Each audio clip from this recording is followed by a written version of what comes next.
देखिए, जब किस्से कहानियों से निकलकर कुरान से अहले बैत को समझते हैं तो फिर मिजाज बदल जाता है ना। बस यही मिजाज मैं कौम का बनाना चाहता हूँ, जो बुजुर्गों के ज़मानों में होता था, जो 70s 80s में होता था।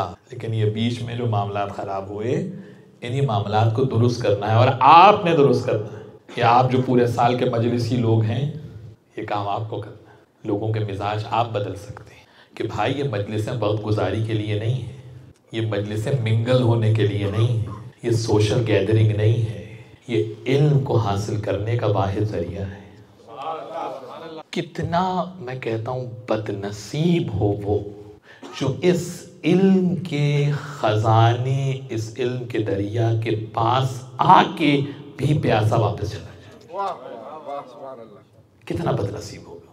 तो हमेशा याद रखें, आप हजरात के लिए, जो बहनें सुन रही हैं, जो ऑनलाइन हजरात सुन रहे हैं, उन सब से मेरी 10 बस्ता गुजारिश है कि खुदा के लिए इन मजलिसों को फॉर्मेलिटी न बनाएं, इनको सिर्फ सोशल गैदरिंग न बनाएं, इनको सिर्फ मेल मुलाकात का एक ज़रिया न बनाएं।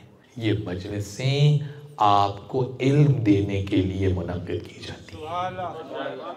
और जो आले मोहम्मद की मारिफत लिए बग़ैर यहाँ से जाएगा, वो रिज़्क़े मजलिस लेके नहीं गया। असल तबर्रुक तो मारिफत है,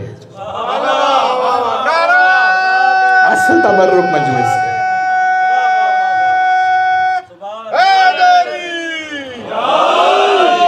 मेरे भाई, असल तबर्रुक तो मारिफत है। बिरयानी खाना भी सवाब हो जाता है जब तबर्रुक में मिलती है, उसको मना नहीं कर रहा हूँ, लेकिन असल तबर्रुक मारिफत है।